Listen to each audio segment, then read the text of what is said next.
We have been under attack for the last 3 days, like we've never been attacked before. It's been rough. I'm going to share the story with you, so stick around.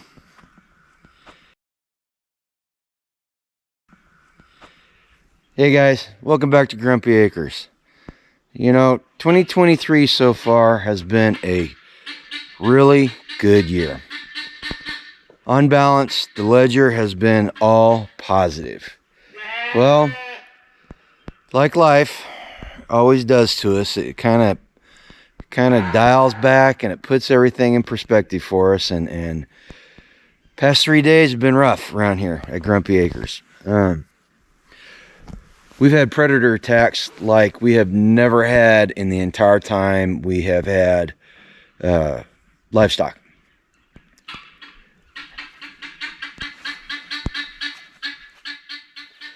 We not only got attacked by one type of predator, we got attacked by at least 2.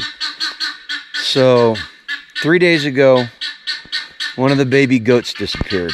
Mama and the babies had gotten out, and we could only find one baby, and it had disappeared completely. 2 days ago, Angela calls me frantically in the middle of the day while I'm at work, saying that the flock had been attacked. And I came home to this. There were dead chickens, there were feathers all over the place, and it was bad. We ended up, as close as I could tell, we ended up losing about 10 birds that day. Well, 10 chickens and the second baby goat. Yesterday we went and visited the grandkids, so we were gone all day long. I put everybody in the chicken coop and let them out into the run during the day while we were gone, so they could get some fresh air. You know, I consolidated everybody. I didn't want the turkeys in the turkey coop. I wanted everybody in one location. We came home and there were more dead birds, and I want to show you what happened. Sorry about the guinea. She's really worked up. I'll tell you that story. But this is what happened yesterday. They tore it out there. And then we come over here. Yes, I know, Lassie. I know. I'll get it taken care of. Came over here. And they tore this out. This is all torn out too. And we lost... final count is we lost three birds that we know of, 2 hens and a rooster, and one of the turkeys. So we're down. We lost Big Turk the day before. I had to put him down because he was so badly hurt. I had to put him down. And then another one of the turkeys disappeared last night. And when we came home, there was only one turkey in the coop, and I came out here, I started looking around. Those are Roger's tail feathers. He was nowhere to be seen. The day before, after the attack, he was gone. He disappeared again. And when I went out 2 nights ago to put everybody away, he was in the turkey coop gobbling at me, letting me know he was there. So he survived that one. Well, like I said, he was gone last night when we came home. I came out here this morning though, and he was perched up on top of a pile of junk. Well, that pile of junk right over there. He was perched up on top of that, and not only was he there, but there were 2 other turkeys and Lassie the guinea hen. And I got everybody back into the turkey coop. Transferred the one that was in the left in the chicken coop back over. Oh, my beard. What's wrong with my beard? But got them all in there, got everybody fed. I found another hen that was outside that was missing all the feathers on her butt. She's pretty roughed up. She's gimping around a little bit, but I think she'll survive. I gave her some food and she tucked into it. Everybody's traumatized, but everybody's alive. We lost, on final count, it looks like we lost 15 to 20 birds, including 2 turkeys. Now, I did manage to salvage some meat off the birds from the first day. The ones last night, I couldn't do it. They were too badly torn up. But the big turk, I managed to salvage the breast off him, and that hurts, man. Because he was a big bird. He was gonna be a really good week's worth of food, because his breasts each weighed about 3 pounds each. So that tells you how big he was. And then, like I said, we lost both the baby goats. Or maybe I didn't say that, but we lost both the baby goats in the attacks the past 3 days, and that hurts, because they were sweethearts, and you always hate seeing the young ones like that get killed by predators. But we have never, we've been raising livestock, rabbits, chickens, sheep, goats, ducks, turkeys. We've been doing that for about 15 years now in total, and we have never had predation like this. We've never had something tear a coop apart like that. And like I said, it wasn't just one type of predator, because I found paw prints after the first attack, and talking with people, this attack looks like it was a coon attack, and they managed. I built that run. I built that run just like I built every other run. In fact, that one was actually built better because it's got a hard roof on it. But I built that one exactly like all the other chicken runs that I've built, and I've never had this problem. This never happened. So I have to, today's task is to repair everything and reinforce it, make sure that they can't tear the wire off like that again. And I'm gonna set about trying to take care of all the predators that are around here now. I hate penalizing animals for acting like animals, but they're getting out here and just killing. They're killing us. They're costing us money. I did a video 2 years ago before we started, and I ran through the financial aspects of these types of attacks. And so there were, I found 6, well, we're missing about 10 hens. And you figure those 10 hens, the eggs over their lifetime are worth probably $1,000 to us. And the turkeys, big turk, that's another, as big as he was, it probably would have cost $100 to buy that much turkey in the store.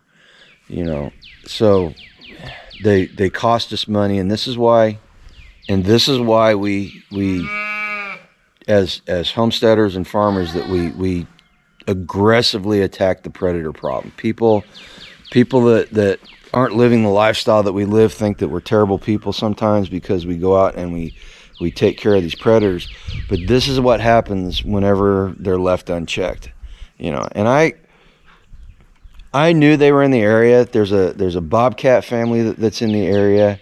And this wasn't bobcat. It wasn't bobcat because there's no cat prints. This was definitely, the first attack was definitely a canine attack. And I know there's at least one fox family, maybe 2. Somebody said they saw a second one in the area too.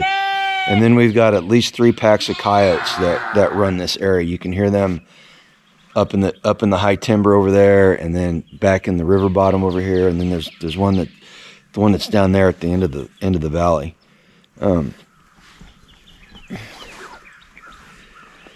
So they haven't bothered us so far, but for some reason in the past day or two, the attacks got really, really concentrated, and just coming from every angle. Part of the issue is it's time that these animals are having their babies, and this, unfortunately, easy pickings, and I take full responsibility for not building it out better than I did. I should have known better, but I was going off of old experience. The old saying is we we're always preparing to fight the last war, and this is the result of that. This is a result of not thinking forward and not taking care of it, not taking care of it, but not thinking about how things might escalate. You know, so there's a life lesson right there. There's a preparation life lesson and a homesteading life lesson right there for y'all.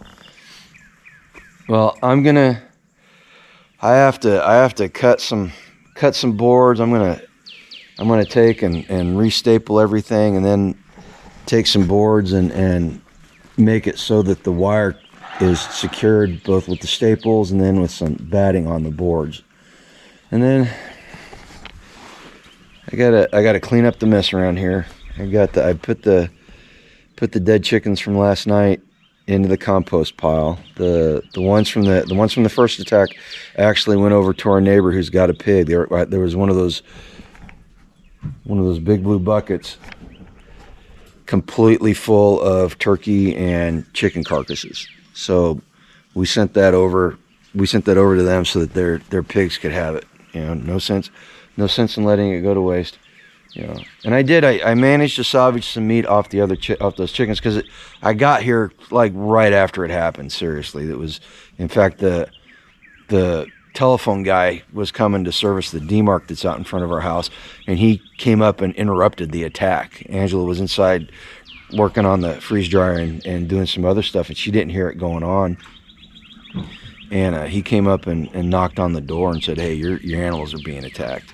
So that's how soon I got here after the attack, and it happened in broad daylight, which is something that makes me think. You know, I at first I thought it was dogs or a coyote or something, but at that point I think it may have been a couple of foxes, because I know there were at least two of them, because I found 2 sets of prints.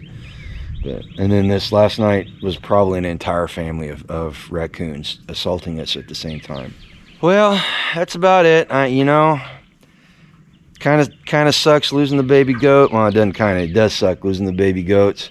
I've had to start milking Lola because she's still lactating, and so we're getting a little bit of milk. And I'm telling you what, milking a pygmy goat is not fun.